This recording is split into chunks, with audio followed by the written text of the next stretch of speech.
Tapi kalau ini kan bukan gembira, ini bukan kado, ya, ini musibah. Pemerintah Indonesia telah menetapkan kenaikan tarif pajak pertambahan nilai menjadi 12% mulai 1 Januari 2025. Hal ini sesuai dengan amanat Undang-Undang Harmonisasi Peraturan Perpajakan yang bertujuan untuk memperkuat penerimaan negara dan mendukung konsolidasi fiskal. Sesuai dengan jadwal yang telah ditentukan, tarif PPN tahun depan akan naik sebesar 12%. Kenapa sih sekarang PPN bisa naik jadi 12%? Memang kita makin mahal biaya hidupnya. Sebelum itu, jadi PPN itu adalah pajak pertambahan nilai, yaitu pajak yang kita bayar setiap beli barang atau jasa. Misalnya, kamu beli makanan, baju, atau barang online, itu sudah termasuk PPN. Nah, pemerintah menaikkan pajak menjadi 12% karena beberapa alasan. Yang pertama itu untuk menambah pemasukan negara. Yang kedua, untuk menutup defisit anggaran. Dan yang ketiga, itu untuk membantu pemulihan ekonomi setelah pandemi. Kenaikan ini juga bukan tiba-tiba, tapi sudah diatur dalam Undang-Undang Harmonisasi Peraturan Perpajakan atau UU HPP, dan naiknya juga bertahap, mulai dari 10%, 11%, dan 12%. PPN naik jadi 12%.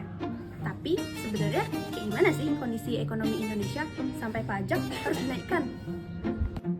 Waktu kebijakan ini dibuat, Indonesia lagi fase pemulihan setelah pandemi COVID-19. Nah, pengeluaran negara meningkat besar, terutama untuk kesehatan, bantuan sosial, dan pemulihan ekonomi. Di sisi lain, pemasukan negara belum sepenuhnya stabil. Akibatnya terjadi yang namanya defisit anggaran, yaitu pengeluaran lebih besar daripada pemasukan. Nah, karena itu pemerintah mengeluarkan kebijakan melalui Undang-Undang Harmonisasi Peraturan Perpajakan atau UU HPP yang mengatur kenaikan pajak secara bertahap sampai 12%. Tujuannya jelas, biar keuangan negara bisa lebih kuat, defisit bisa ditekan, dan pembangunan tetap berjalan. Jadi, kenaikan PPN bukan cuma soal pajak naik, tapi bagian dari cara negara untuk menjaga kondisi ekonomi tetap stabil. Nah, PPN kan sudah naik jadi 12%. Jadi, dari pajak tersebut pasti ada dong dampak positif dan dampak negatifnya. Jadi, dari sisi positifnya, kenaikan PPN dapat meningkatkan pendapatan negara secara signifikan.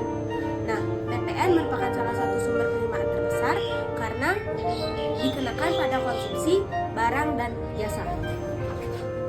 Nah, dengan meningkatkan penerimaan pajak, pemerintah dapat membiayai pembangunan infrastruktur, pendidikan, dan program sosial. Bahkan kebijakan ini juga dinilai dapat meningkatkan stabilitas ekonomi dan tax ratio Indonesia.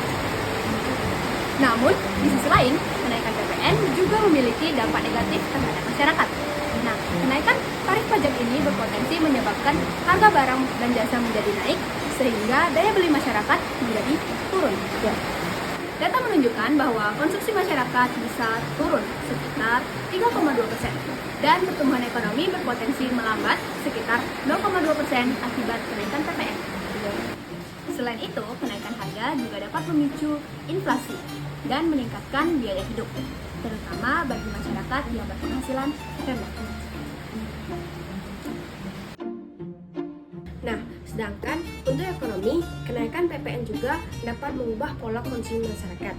Masyarakat cenderung lebih selektif dalam membeli barang dan lebih memprioritaskan kebutuhan pokok. Nah, kenaikan PPN ini diatur dalam Undang-Undang Harmonisasi Peraturan Perpajakan atau UU HPP dan dipengaruhi oleh faktor internal dan eksternal. Dari dalam negeri, ada beberapa hal penting. Yang pertama, itu ada defisit anggaran, pengeluaran anggaran lebih besar dari pemasukan. Yang kedua, ada kebutuhan dana untuk pembangunan dan bantuan sosial. Dan yang ketiga, itu pemulihan ekonomi setelah pandemi COVID-19. Nah, dari luar negeri juga berpengaruh, seperti kondisi ekonomi global yang tidak stabil, kenaikan harga energi dan perang dunia, serta tekanan ekonomi akibat krisis global. Karena faktor dalam dan luar negeri, pemerintah perlu memperkuat dengan menaikkan PPN secara bertahap sampai 12%.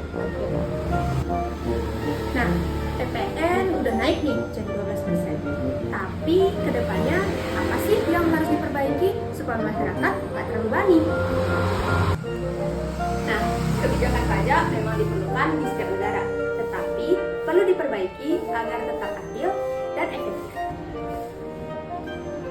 Pertama, pemerintah perlu memastikan bahwa barang kebutuhan pokok tetap terjangkau, yaitu dengan pengecualian atau subsidi untuk kelompok masyarakat tertentu. Kedua, penggunaan uang pajak harus lebih transparan. Masyarakat perlu tahu uang yang mereka setorkan ke pajak sudah digunakan untuk apa saja.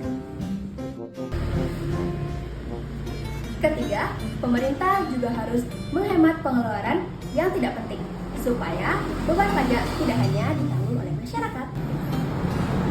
Yang keempat, bukan hanya menaikkan tarif, tetapi juga memperluas basis pajak. Misalnya, meningkatkan kepatuhan wajib pajak.